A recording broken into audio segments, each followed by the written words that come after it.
Boa noite. O Jogo do Poder está no ar. O nosso entrevistado de hoje é advogado, corretor de imóveis, foi secretário da Administração do Estado do Rio de Janeiro, presidente do Detran do Rio de Janeiro, secretário da Justiça, deputado estadual e está no seu segundo mandato de deputado federal. É um especialista em trânsito. E é sobre isso que nós vamos começar a falar. Como vai, Hugo? Prazer em tê-lo aqui, Hugo Leal, deputado federal. Hugo, nós estamos aí vivendo um tumulto danado por causa da lei seca. Lei da sua autoria, por sinal, né? Eu tive a oportunidade de conviver contigo e nós votamos a sua lei, a lei seca, e aí vem o Superior Tribunal de Justiça e decide que a lei seca só pode ser usada se a pessoa fizer o teste do bafômetro ou se fizer o exame de sangue. Ninguém é obrigado a praticar provas contra si mesmo, você é advogado sabe bem disso. Bom, criou-se um tumulto, a lei ficou sem força nenhuma e o povo brasileiro começou a reclamar, e reclamar com toda a razão. Afinal de contas, ninguém quer ser surpreendido num logradouro público, numa rua desse país, com um bêbado dirigindo e matando a sua família. E aí você, imediatamente, no dia da decisão, exatamente no dia da decisão, você apresenta um novo projeto de lei para que o povo não fique órfão de uma lei que você mesmo fez. Como é que é esse projeto? Celso, primeiro eu quero agradecer a oportunidade de estar aqui com você, no sucesso desse seu programa, né, que a gente já reconhece, o Brasil todo reconhece.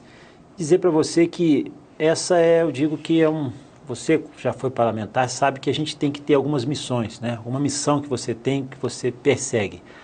Dentro da Câmara dos Deputados, o meu trabalho principal, fora os outros todos que a gente tem, é a busca de um trânsito mais seguro. Eu sou presidente da Frente Parlamentar do Trânsito Seguro, que já existe desde 2013, eu assumi o ano passado, e tenho sempre a preocupação com a questão esse problema da acidentalidade que acontece no país.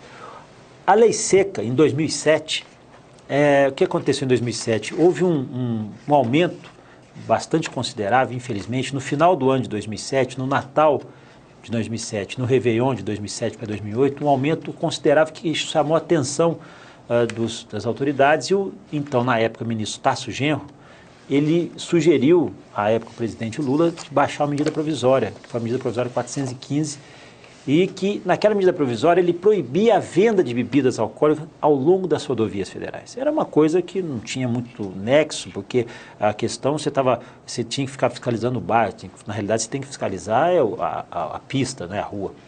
E desdobrou nisso, eu fui o relator da medida provisória e daquela relatoria eu propus um projeto de lei, que foi o projeto da alcoolemia zero, que veio, né, se transformar na lei 11.705, e aí a população denominou de lei seca, né? Eu costumo dizer que não é tão seca assim, é seca exatamente para quem vai beber e quem vai dirigir, mas não é nenhuma lei contra a bebida, como álcool. Já aconteceu nos Estados Unidos na década exatamente, a lei seca você está nos 30, anos 40, 20, 30, 40. 20. Você tem dentro desse período lá, o período de Al Capone, aquela coisa toda, não era o específico, isso não é a proibição da venda de bebidas alcoólicas. A questão era você atuar em cima do elemento, do indivíduo, do motorista. Esse era o aspecto principal. E no momento que nós fizemos, nós trocamos uma ação interessante naquela época. O índice 06 era aplicado para a punição administrativa. E na questão penal, existia no artigo 306 um dispositivo que dizia que para caracterizar o crime de dirigir embriagado, você tinha que colocar em risco a incolumidade de outrem, que é o texto, né, colocar em risco a vida de outro, ou estar dirigindo de forma perigosa. Esse era o objeto ali do artigo 306, que não tinha nenhum limite. Então nós entendemos que o que acontecia na oportunidade? Você fazia a abordagem do indivíduo, antes da lei 11.705, você fazia a abordagem, o indivíduo recusava a fazer o teste e não tinha nenhuma punição. Ele podia ir embora, a não ser que ele tivesse algum notório sinais de embriaguez ou estivesse o carro dele fazendo. Então não era cultura, da nossa cultura, fazer essas blitz, as operações que tivessem o acompanhamento, o monitoramento, porque a pessoa recusava, nem mesmo a punição administrativa podia ser feita. Nós invertemos na época a lógica, levamos o índice 06 para a questão do crime e deixamos como alcoolemia zero, no caso de recusa do bafômetro, a aplicação da multa, R$ 957, 12 meses sem poder dirigir e, obviamente, mais a retenção do veículo, no momento até que surja uma outra pessoa que possa levar. Então, você veja que houve uma transformação e aí foi para a rua exatamente dentro desse cenário e começaram a aplicar. E o índice, no artigo 306, para definir o crime, então você tinha lá 6 decigramas de álcool por litro de sangue. O Superior Tribunal de Justiça, quer dizer, começaram a ter várias decisões nos tribunais de justiça, nós viemos monitorando essas decisões, acompanhando. Isso por conta de pessoas que perderam a habilitação naturalmente, que faziam recurso, né? Perderam a habilitação e estavam respondendo por crime. Porque a perda de habilitação, o processo administrativo está resolvido, nós não vamos alterar. E esse vai continuar da mesma forma. Abordou, recusou, recolhe a carteira, encosta o veículo e já vai aplicar a multa e, obviamente, abre o processo administrativo. Esse fato não está sendo alterado em nada, a não ser agora, nessa modificação que nós estamos fazendo, ampliando, aumentando o valor da multa, que é de 957, vai para 1.915. Vamos aumentar aí, vamos dobrar o valor da multa e também dobrar o tempo de impedimento que ele tenha para dirigir. Que são de 12 meses, vamos dobrar para mais 12 meses, no caso de reincidência. A multa não, a multa já aumenta de prático. Esse é o propósito que nós estamos fazendo nessa modificação. No crime, o que aconteceu? Nessa definição do crime, não enquadramento da questão penal, realmente o STJ tem razão.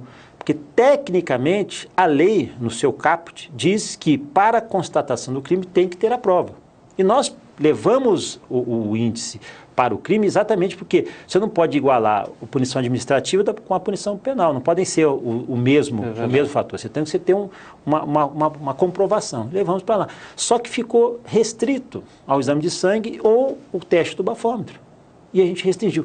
Antigamente, o crime... O que significa que ela fica inócua porque ninguém vai querer fazer o teste do bafômetro. Mas você veja que, ou fazer o teste... Por cultura, por decisões anteriores, os tribunais de justiça e o próprio Superior Tribunal de Justiça tinham entendimento de que se a pessoa recusasse, mas apresentasse notórios sinais de embriaguez, aí já remetendo no artigo 277, se ela apresentasse notórios sinais, você poderia fazer a prova de outra forma.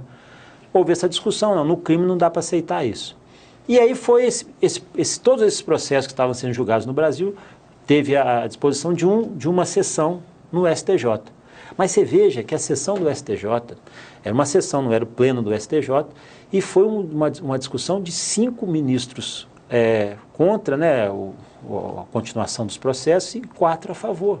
O relator... Foi muito apertado. Exatamente. O relator fez um voto brilhante, o relator que é até do meu estado, o ministro Marco Aurélio Belize. Fez um voto brilhante, muito bem conceituado. Ele buscou a doutrina e jurisprudência, assim, dentro da relação que é o efetivo, mostrando que não havia nem necessidade, a própria justiça podia ampliar esse escopo. Então, uma vez que teve esse problema técnico, nós, de imediatamente, a Câmara tem que responder, e os ministros falavam isso no seu voto, falaram no seu voto, que não cabia ao Judiciário ampliar, e sim ao Legislativo, pronto, então chegou lá, vamos ampliar. Está na então, hora o tema que a gente está fazendo é exatamente fazer a sua parte. Então, eu diria que é uma operação cirúrgica, nós vamos fazer esse detalhe, porque muitas coisas, ela já tem trazido resultado, a lei já tem trazido. Nós vamos depois, num segundo momento, e esse que é o nosso prazo, maio ou junho, iniciar uma discussão sobre ampliação das penalidades para aquelas pessoas que envolvem em acidentes de trânsito, eu nem vou chamar de acidente, de crime de trânsito, que tem envolvimento com álcool. Ou seja, aquelas pessoas que foram... praticaram um acidente sob o efeito do álcool. Exatamente. Ou de qualquer droga. Recentemente apareceu na televisão um delegado dando uma entrevista, eu achei bastante interessante a tese que ele defendeu. Ele diz o seguinte, não é um crime de trânsito, é um homicídio no trânsito. Na realidade, você pode até poderia usar até o Código Penal, porque se você matou, né, é um homicídio. Aqui é homicídio. Então, é homicídio no trânsito e não um crime de trânsito. Se você sabe que a bebida altera o seu estado e você vai dirigir a si mesmo, você sabe que você pode atropelar alguém ou colidir com outro veículo e matar uma pessoa, você está consciente do que você está fazendo e não seria nem homicídio doloso, não seria nem homicídio culposo, seria homicídio doloso, porque a pessoa sabe que ela pode fazer, né? O chamado dolo eventual. A pessoa assume o risco, né, de de poder praticar. Não tem intenção, mas assumiu o risco. Ora, se você sabe que aquilo ali, não só as substâncias, não só o álcool, mas o efeito de qualquer outra substância psicoativa, ou psicotrópico, ou até mesmo remédio, as pessoas têm que ter cuidado, porque a direção requer atenção 100%. Qualquer desnível na sua capacidade psicomotora pode levar você a um acidente, pode ser de pequena monta ou um acidente de grande monta, e não só contra a sua vida, mas principalmente quem não tem nada a ver, às vezes está atravessando uma rua, ou às vezes está num carro até parado, como aconteceu recentemente no estado de Minas Gerais. Parado. Um casal faleceu. Né? O motorista, inclusive, era uma pessoa deficiente físico. Um indivíduo veio numa velocidade, atropelou o carro, matou o casal e o filho do outro ficou internado. Agora, como é que fica exatamente o texto, né? Além de dobrar a multa e, se eu não me engano, no caso de reincidência, amplia ainda mais? Amplia a multa, no caso de reincidência. Dobra depois? Dobra, vai para 3.800. Quer dizer, dobra do valor atual para 1.900 e... Hoje já... Quer dizer, hoje é 900. 900. Aí nós estamos alterando para dobrar, vai para 1.915. E se for pego reincidência, R$ 3.800, 3.800 e poucos reais, mais o dobro também, de 12 meses sem poder dirigir, vai ficar 24 meses 24 sem poder dirigir. Bom, além disso, como é que serão feitas as provas para identificar o condutor que está embriagado se ele não quiser fazer o exame de bafômetro ou o exame de sangue? Bom, aí nós entramos, então, na esfera do que já vinha acontecendo. O que eu quero deixar claro aqui, que não tem nenhuma grande inovação na questão do direito, porque o direito penal tem que ser uma coisa que tem que ser equânime, tem que ser harmônico. Então, não há grandes modificações. Há, sim, um detalhe importante, que você está ampliando o escopo das provas que poderão constatar o estado de embriaguez daquele indivíduo. Ou seja, ações que já existiam anteriormente, inclusive existe uma resolução do CONTRAN, resolução 206, que é de 2006, que estabelecia o que é o estado de embriaguez, o perfil. Isso é análise dentro da medicina legal, totalmente possível. Isso é utilizado em todos os países. O que nós fizemos, então, no artigo 306, foi colocar a questão dos índices, e se esses índices não forem constatados, poderá ser constatado por qualquer outro meio, que seja exame clínico, que seja a prova testemunhal, que seja por imagem. No caso da prova testemunhal, além do agente de trânsito tem que ter uma outra ou pessoa. Do policial, uma outra pessoa, tem que ser uma pessoa. Vai testemunhar que a pessoa estava visivelmente embriagada. Exatamente. Não é, porque uma coisa é a ação do agente de trânsito, do agente público, né? Mas a prova testemunhal é feita por testemunhas que estejam no local. Isso é importante, até para garantia do escopo probatório, né? O que, na realidade, a gente está fazendo é retomando uma perspectiva que já existe no direito penal. Esses dias, numa conversa, alguém falou assim, não, mas a imagem ou o vídeo tinha que ser, então, só daquele vídeo que a polícia usa no seu carro. Eu falei, mas por que a gente está afastando? Exatamente, por que eu estou afastando isso? Eu falei, você imagina, qual é a diferença que a gente tem de um crime, nesse caso de dirigir embriagado, e também de uma pessoa que entra num banco, que é filmado, ou senão aquelas brigas de rua que a gente viu, a briga não, às vezes e vê constantemente na televisão, um massacre, né? Um cara bate em outra pessoa e aquilo não vai servir de prova? Por que não vai servir de prova? Porque não é uma imagem da polícia? Aquela imagem foi captada por um circuito de câmera interno, de televisão. Hoje... Ou até um celular, né? Então, muitos crimes são desvendados com circuitos internos de televisão, de câmera, de monitoramento, seja dentro da cidade, seja em shopping, seja onde for. Ora, então nós temos hoje muitos meios que podem ser utilizados. No momento em que nós votamos o projeto e aprovamos, significa que nós estamos retomando esta ampliação das provas que o direito permite, que o direito admite. Então, essa comprovação vai ser feita. Então, já era feita por vídeo, por testemunha, né? A gente chama exame clínico. Exame clínico Os exames clínicos, pelo Instituto Médico Legal? Por um médico legal, porque no exame clínico não tem como você aferir o grau, o nível alcoólico, mas você tem como aferir os parâmetros do nível alcoólico. Ora, se a Que pessoa... é aquele famoso, faz um 4 aí para ver se fica de pé, né? Você tem hoje, na Organização Mundial da Saúde, pelo menos 18 itens que estabelecem a prova dessa circunstância de ver a capacidade psicomotora do indivíduo, se ele está em condições de dirigir ou não. Às vezes não só por álcool, chama atenção. A lei, desde o início, nunca falou só em álcool, fala no álcool ou qualquer outra substância psicoativa que afete, que altere e comprometa a capacidade psicomotora do indivíduo. Então, isso tudo tem que ser levado em consideração, porque às vezes a pessoa pode até fazer o teste do etilômetro e pode não constar nada, mas ela está com a capacidade psicomotora comprometida. Isso também é mais um desdobramento dessa modificação que nós aprovamos. Eu me lembro que quando eu trabalhei no Departamento de Trânsito em São Paulo, a gente fazia blitz nas ruas e naquela época nem bafômetro a gente tinha. Então, a gente dizia para o cidadão, só faz um 4 aí, vamos ver se você consegue ficar de pé.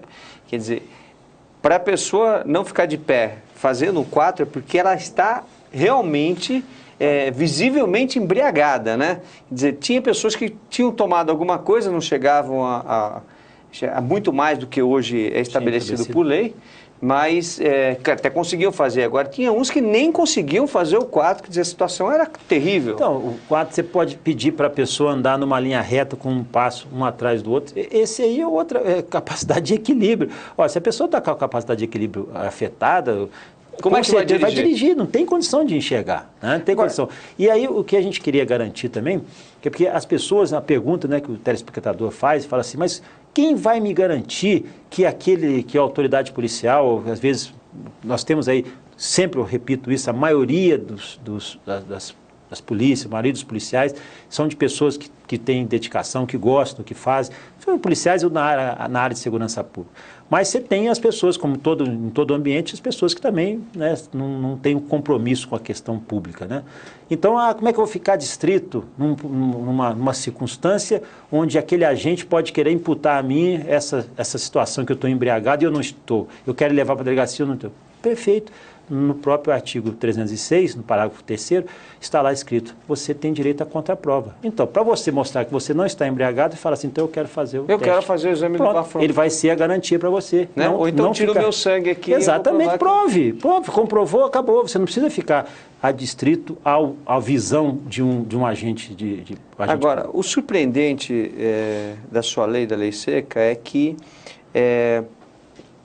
o índice de pessoas que deixaram de morrer chegou a 2.300 pessoas, 2,3 mil pessoas deixaram de morrer em todo o país depois da implantação da lei.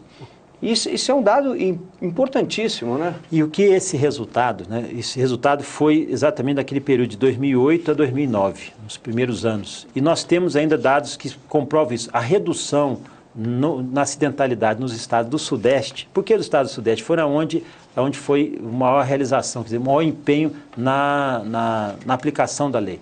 Então, o meu estado, o estado do Rio de Janeiro, hoje tem uma operação que foi uma operação de referência, mas foi porque o governador entendeu, o governador assumiu o papel e entendeu que aquilo deveria ser uma política de governo. Reduziu 32% o índice de por sinal, o estado do Rio de Janeiro é o que mais tem sido ativo na questão da lei seca, ou seja, tem feito blitz todas as noites, tem, inclusive, exposto personalidade, gente importante. Não é expor não, mas eu acho que é porque não existe diferença entre o cidadão e a pessoa pública, né? Celso, eu já fui parado na blitz da lei seca do Rio 4 vezes. Já fiz, não tem problema nenhum. 2 delas me identificaram em 2, eu passei, mas fiz lá o teste, tudo bonitinho. Fiz, é assim que funciona. Não tem diferença se é A, se é B, se é C. Na verdade, você está protegendo, quando você faz o teste do bafômetro, você está protegendo a vida de outros e a da sua família. O que a gente coloca é que o índice de recusa, não tem essa coisa escandalosa, muita gente recusa. O índice de recusa hoje no estado do Rio de Janeiro, pelos dados que passou o major, que é o responsável, Major Andrade, gira em torno de menos de 10%. Menos de 10%. Então, nós estamos realmente com um manancial. Quer dizer, as pessoas estão tomando consciência também, né? Porque a punição está sendo de caráter imediato. E, obviamente, com essa modificação, aí não dá mais para fugir daquela historinha que não vou fazer o teste. Vai fazer o teste, se não fizer o teste, estiver com sinais visíveis, vai ser encaminhado à autoridade policial, à delegacia judiciária e fazer um encaminhamento. As pessoas têm que aprender, né? A gente não foca só a questão da punição, tem conscientização, tem educação. No começo, inclusive, existiam as pessoas que contratavam o táxi para ir levar para a noitada, voltar e levar. E isso no começo foi muito eficaz. Depois a coisa acabou porque as pessoas se afrouxando, digamos. Porque as pessoas ficam esperando para ver o que vai acontecer com as outras, né? Quando alguém... Se não acontece nada... Se você passa para a sociedade a sensação da impunidade, que aquilo ali não vai dar em nada, aí, obviamente, há o afrouxamento, aí ninguém mais... Não estou mais preocupado. O interessante é que a lei teve... Os melhores resultados da lei foi exatamente depois da sua edição, em 2008 até o início de 2009, que todo mundo não sabia o que ia acontecer, e praticamente os estados estavam todos aí numa mesma linha, houve uma redução significativa. Os estados que partiram para uma política pública de fiscalização tiveram os melhores resultados. Hoje está acontecendo isso. O Rio de Janeiro foi a referência, e eu ressalto aqui, não só por ser meu estado, fico feliz, mas pela assunção por parte do gabinete do governador. Essa é uma operação que é responsabilidade de uma política pública de estado. E nós tivemos agora o Espírito Santo já realizando de uma forma mais enfática, o Rio Grande do Sul realizando, o Paraná realizando, outros estados do Nordeste também, entendendo que aquilo ali traz um benefício imediato. Hoje, se você pegar as estatísticas de trânsito, vamos pegar de 2010, que 2011 ainda não fechou, porque as estatísticas de trânsito, nós só podemos trabalhar com os números do Ministério da Saúde. Não tem outros números, que é o Ministério da Saúde, quando dá entrada lá, tanto mortes quanto as sequelas. Você tem hoje, no último número fechado, em 2010, 40.889 mortes no trânsito, no acidente de transporte terrestre em 2010. Dessas 40 mil, 14 mil mortes foram no Nordeste. E aí a gente fala, quando falando de álcool, o Nordeste por causa do quê? Do crescimento da motocicleta. Um outro gravíssimo problema que a gente tem que enfrentar também de saúde pública e de segurança pública. Segunda região que tem maior número de mortes, que fica em torno de 12 mil, é o Rio Grande do Sul, quer dizer, é a região sul, por causa das condições, às vezes, das estradas. Em Santa Catarina tem uma malha rodoviária grande, mas também, às vezes, faltou a política pública. O Sudeste e o Centro-Oeste têm números...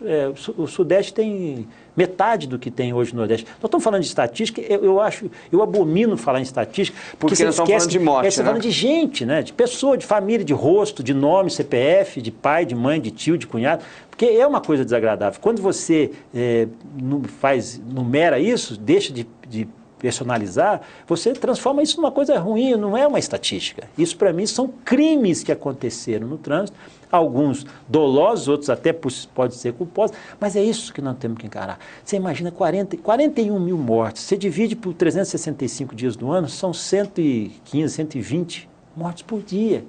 É um número que chega a assustar. Eu falo o seguinte, muitas pessoas já falaram isso, eu repito, que é como se caísse um avião por dia, 120, só que os corpos, infelizmente, não estão juntos, eles foram espalhados. Tem um pouco aqui, um no Nordeste, um aqui no Sudeste, outro no Centro-Oeste, estão espalhados. E a gente sabe que o maior perigo disso tudo é como já foi falado, banalizarmos, ou seja, não faz mais sentido, não faz mais diferença. No Rio de Janeiro, quando alguém morre, né, uma bala perdida... Quando nós falamos de 100 mortes por dia, nós estamos falando de uma verdadeira guerra interna. Guerra. São números de guerra. Estávamos falando sobre a quantidade de mortes em cima de motocicletas. A coisa é tão absurda que o Denatran resolveu aumentar, inclusive para que o pool de seguradoras que cuidam do seguro obrigatório pudessem aguentar o pagamento das indenizações às vítimas e a terceiros. O seguro da motocicleta subiu do seguro obrigatório para R$ 296, enquanto o de veículo é 40 e poucos reais. E não para de morrer gente em cima de motocicleta. Né? É um dado alarmante. Não só morrer, né, Celso? Infelizmente, um acidente de moto... muita gente... Sequelado. Né? Porque a pessoa, num acidente de moto, o escudo, o airbag é a própria pessoa. Não tem nenhuma outra proteção. O capacete protege, né, de um traumatismo craniano, mas o corpo, né, a sequela é muito violenta. O pior é que quando... você é motociclista, eu sou motociclista. Nós dois habilitados, nosso câmera aqui também, motociclista. Engraçado que a pessoa, quando pega uma motocicleta na mão, ela acha que depois de 3 meses ela é o as do volante na motocicleta. E sai fazendo, principalmente, os motoboys, nada contra eles, pelo contrário, uma profissão dignificante, mas existem garotos que saem do trabalho de motoboy e para fazer o serviço com rapidez, porque ganha pela rapidez do serviço, acaba fazendo loucuras absurdas na rua que não dura muito tempo. E me parece que são 5 motociclistas, só em São Paulo são 5 por dia. Né? Em acidente não dá nem para contar. Mas que perdem mortos, a vida. Né? O que acontece nessa circunstância, 2 coisas que eu acho que são interessantes aí na sua fala. Primeiro que essa circunstância de ganhar por produtividade, por entrega rápida, o nosso querido senador Marcelo Crivella teve um projeto aprovado que exatamente proibiu esse tipo de prática, pelo menos que anunciasse esse tipo de prática. Esse tipo de prática aliado à agilidade, aliado ao serviço rápido para um profissional desse, é proibido. Isso não pode constar em contrato, pode constar em propaganda, não pode constar em nada. Isso é uma maneira de você, pelo menos, cercear essa circunstância, porque não tem como você entregar essa pizza em 30 minutos, em 20 minutos, você vai ter um prêmio. Não pode ser uma circunstância dessa, é um estímulo ao que a gente está a produzir, infelizmente, cadáveres. Então, esse aspecto, e essa lei também foi sancionada, eu tive a oportunidade de ser o relator lá na Comissão de Constituição e Justiça na Câmara. Esse é um ponto que já é um pequeno avanço, mas significativo. O segundo é que é interessante, nós temos um volume enorme, em São Paulo principalmente, no Rio está crescendo, em outras capitais, volume enorme dessas empresas que vão contratar os motofretistas, os que levam esse transporte material, transporte de documentos. Na realidade, existem muitos acidentes com ele, porque existem muitos profissionais dessa área. Mas os mais fatais, por incrível que pareça, não são com eles. O que aconteceu é uma lógica que tem até um documento, no caso do município de São Paulo, tem um pesquisador, chama professor Eduardo Biavati, ele fez um trabalho exatamente pesquisando essa questão da acidentalidade das motos e o perfil dos acidentados e das mortes. É aquele indivíduo que antigamente pegava ônibus e ele, com um pouco mais de recurso, com um pouco crescendo o seu patamar, sua renda, resolveu comprar uma motocicleta para poder se deslocar. Eu não vou mais andar de ônibus. E não tem experiência. Então, o volume, o comparativo, eu fiquei surpreso, porque a linha de raciocínio nossa é sempre essa. Né? Não que a gente queira culpar, não são os motofretistas, eles sim também, infelizmente, sofrem as consequências também do seu desespero, da sua pressa. Mas é impressionante, quando começa a fazer o quadro, quando as estatísticas começam a ser cruzadas, você vê não é principalmente o profissional que utiliza a moto para fazer isso, e sim aquele que não tem a experiência de condução da moto. Entra no lugar errado, vira de forma equivocada, e acontece. Essa falta de experiência que você mencionou acaba produzindo um número enorme de acidentes. E essa é uma coisa... Eu queria aproveitar essa questão da falta de experiência para abordar um assunto que vem me trazendo uma quantidade imensa de ataques. Né? Eu fui autor da lei que estabeleceu, e está em vigor a lei, as aulas noturnas para quem está sendo habilitado a partir de agora. Você foi o relator, você foi o relator da lei. As autoescolas, não todas, mas muitas, estão revoltadas com esse processo de ter que dar aula noturna. Agora, veja bem, por que nós fizemos a lei? Aí começa com o autor, depois nós vamos chegar no relator. O autor fez a lei, eu fiz a lei, por causa do número de acidentes com pessoas recém-habilitadas nos períodos noturnos. E quando o Instituto Nacional de Defesa do Consumidor, que é uma organização que eu presido, fez uma pesquisa de mercado, né, com pessoas recém-habilitadas, questionando essas pessoas que tinham acabado de tirar a habilitação, receberam a sua habilitação, nós fomos nas autoescolas, e aí nós perguntávamos o seguinte: você sabe todo o equipamento de luzes do seu veículo? Você sabe onde está o farol, como você liga o farol, quando você põe o farol alto, quando você põe o farol baixo? As pessoas não sabiam responder, porque foram habilitadas num veículo, não tiveram aula sobre isso, porque não tiveram aula noturnas, e iam dirigir o seu carro, o seu primeiro carro geralmente, sem saber os comandos. E o que é mais grave, como você sabe, o consumidor brasileiro não lê manual de instrução de nada, não é só do veículo, de nada. Então, Então nós fizemos uma lei. E aí as autoescolas ficaram revoltadas por ter que dar aula noturna, ou por ter que pagar o professor um pouquinho mais para dar aula noturna. Como é que você vê isso, Hugo? Você que foi relator do projeto de lei. Celso, eu quero primeiro dizer, brilhante. Eu manifestei, o meu voto foi exatamente nesse sentido, pela constitucionalidade, pela juridicidade. Eu fui relator na CCJ, na Comissão de Constituição e Justiça, e vi ali que era oportunidade. Eu tenho uma excelente relação com o presidente da Federação das Autoescolas, dos Centros de Formação de Condutores, que é o Magnelso, que é inclusive do Estado de São Paulo. Tem uma relação, um diálogo permanente com essas empresas, mas eu vejo a necessidade, eu entendo até que ele possa manifestar, mas é a dinâmica, é a modernidade, é o conjunto de fatores que hoje levam, que não existiam há 20 anos atrás, que hoje existem. Não é a questão só da aula noturna, existem muitos outros fatores que vão influenciar. Hoje, às vezes, a pessoa que está habilitada nem necessariamente sabe dirigir, sabe conduzir um veículo numa estrada, com chuva. À noite é o mínimo minimorum. Com chuva, você pode até ter um estado que não chove muito, vai obrigar a pessoa a esperar chover para poder aprender. Agora, à esperar noite, 6 meses para tirar a carta. Agora, à noite, em todos os lugares. E são circunstâncias completamente diferentes. Então, eu acho que isso tem produzido até os primeiros habilitados de forma mais consciente. Tem utilizado, eu cito aqui a minha filha, Laura, recém-habilitada, fez mais do que era o exigido para poder, nas aulas noturnas, ter essa capacitação. Entendeu? Eu vejo isso como aspecto positivo. Eu tenho uma relação muito boa com a FENIALTO, que é a responsável pelas Centro de Formação de Condutores, mas vejo que isso aí foi um avanço inequívoco na preparação desse motorista que vai enfrentar, às vezes, essa selva que nós temos aí no trânsito. Vamos falar um pouquinho sobre multas, né? As pessoas reclamam muito do excesso de multas praticados hoje pelas prefeituras, né? Elas que estão gerindo os radares, isso, não só de velocidade, como também dos semáforos. E essa reclamação é constante de que muitas vezes as multas são praticadas nas pegadinhas, ou seja, sim, você encontra os radares nos lugares menos esperados. Como é que deve funcionar isso? Eu sei que a gente tem que educar o motorista de trânsito.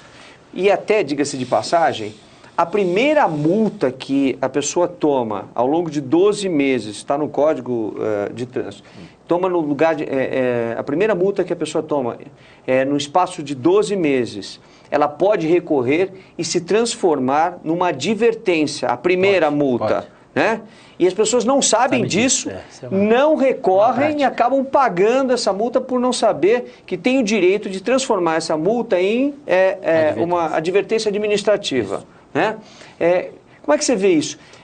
Existe exagero, não existe exagero? Porque, inclusive, você tem um trabalho, acho que é um projeto de lei, né? Para diminuir a velocidade em 10% das vias. É um projeto, eu fui relator no 2872, no projeto do deputado Carlos Zaratini. Uhum. O que acontece é o seguinte, essa questão da famosa indústria da multa, você tem que ver sobre dois aspectos, né? A multa não existe sem ter, infelizmente, um infrator, né? Para quantas multas, se você fizer uma base de cálculo, já foi feita essa pesquisa, para, assim, tipo 100 infrações, apenas 10 pessoas são multadas. Para 100 infrações, quer dizer, todo mundo que ultrapassa a velocidade ali, a infração, o sistema consegue captar 10% disso. Isso pode ser uma coisa absurda, mas é o que infelizmente acontece. Às vezes não capta? Não capta. Não capta tudo. Não é que todo mundo que passa no excesso de velocidade que é captado por um radar, por um sistema. Ele tem uma forma de processar muito rápida. Então, o primeiro aspecto é isso.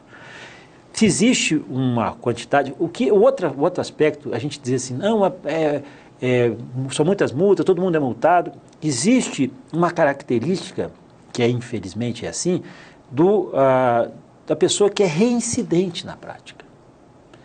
E quando você pega o volume de multas, você vai ver que o universo de motoristas, dos infratores, é um universo até pequeno. O conjunto maior de multas fica sempre naquela reincidência. Uma pessoa que tem uma multa, não tem às vezes só uma, tem 5, 6, tem 10, tem 15, tem 20. É impressionante que acaba se estabelecendo no conjunto, ou porque ele é um infrator quanto mais mesmo, ou porque ele tem 2, 3 veículos no nome dele. Acontece, eu já tenho veículos no meu nome, que não sou eu que às vezes dirijo. E isso é um grande problema. Exatamente, porque você acaba comprometendo essa questão. O que precisa ser hoje, primeiro é o seguinte, a gente tem que ter uma visão prática dessa questão, que é a questão da velocidade. O que nós queremos? A velocidade que possa ter uma velocidade básica que não provoque um acidente. Uma velocidade que seja razoável. E o que falta hoje? Quando você fala assim, as prefeituras fazem essa manifestação e, obviamente, o nosso telespectador fala, pô, mas isso é um absurdo, um radar aqui, isso aqui outro é um absurdo. Todos os aparelhos instalados em qualquer espaço urbano ou também rural, nas estradas, tem que ter uma justificativa para estar ali. Não existe isso mesmo, porque... Mas presta atenção. Nas cidades menores isso não existe, né? Por isso que é equívoco. Porque todos os aparelhos de medição têm que ter uma justificativa. Um alto índice de acidente, possibilidade deveria de acidente. Ser assim. Mas então, a lei já exige isso. É que o agente público, municipal, no caso, às vezes estadual, ele... Isso não, aqui é importante porque é discricionário, isso aqui eu sei que é uma via que acontece muito acidente. Você tem que fazer a comprovação, essa comprovação estatística tem que estar demonstrada e falar assim, então nós temos que reduzir. Isso é um entendimento. Vou te contar um pouco para te contar o seguinte, em São Paulo caiu a arrecadação de multas. A arrecadação de multas virou orçamento do município de São Paulo. Olha que absurdo o negócio desse. É um absurdo, porque a multa deveria, como você bem colocou no relatório, deveria ser usada e se tornar claro, transparente para que está sendo usada. Para educação de trânsito, uma série de outras coisas. Bom, o que fizeram? Reduziram em 10 km por hora, ou seja, as vias, as avenidas, como 23 de maio, avenidas em que você não tem nem pessoas atravessando, reduziram as avenidas todas para 60 km por hora. O trânsito já não anda em São Paulo, passou a andar muito menos e virou uma grande arrecadação de novo, porque não avisaram que iam fazer isso, fizeram, colocam as plaquinhas muito mal colocadas e as pessoas vão passando e sendo multadas e aumenta a arrecadação e começa a se usar esse dinheiro para outras coisas que não é... Então, esse é o equívoco com relação à questão do trânsito, quando a visão do agente é uma visão arrecadatória. O equívoco está nisso. Ou seja, o trânsito tem lógica. Eu coloco ali porque é um alto índice de acidente ou probabilidade de acidente. Eu tenho que discutir, eu tenho que mostrar, eu tenho que comprovar. Uma outra coisa, essa arrecadação, mostrar para as pessoas quantas pessoas foram autuadas ali, por que foram autuadas, e o recurso, quanto que eu arrecadei. Tornar transparente essa informação e aonde ser aplicado esses recursos. Esse é um outro projeto que eu fiz, de dar transparência total. E o seguinte, aquele que não aplicar esses recursos, né, porque lá no artigo 320 do Código, fala de 5% que vai para o FUNSET e os outros recursos ficam para administrar pelo município ou pelo Estado, quem faz a arrecadação. Mas não explica como é que ele tem que fazer. E se não fizer, não tem nenhuma punição. Nós modificamos isso, colocamos uma punição ao agente, inclusive com crime de responsabilidade, porque ele tem que fazer o ensino. Se ali normalmente está dando muita multa, ora, não é porque então ele tem que dar, tem muito infrator, dar risada. Não, ele tem que fazer uma ação preventiva para evitar exatamente a multa. Se está dando multa, porque... de educação. Exatamente. Né? Para isso que a lógica do trânsito é isso. Agora, fica mais fácil.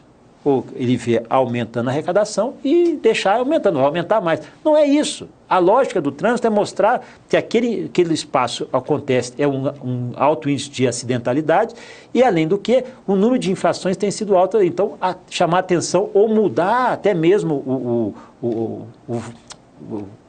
limite de velocidade, O trânsito tem que ser para poder levar soluções. O agente de trânsito, a política de trânsito tem que ser para levar solução, não só para levar o problema.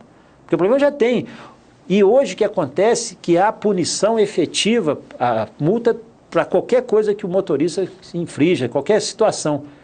E para a administração pública, que multa que tem quando ela não conserta um buraco? quando ela não coloca uma sinalização. E que causa acidente. Exatamente. Esse era o objeto desse projeto de lei.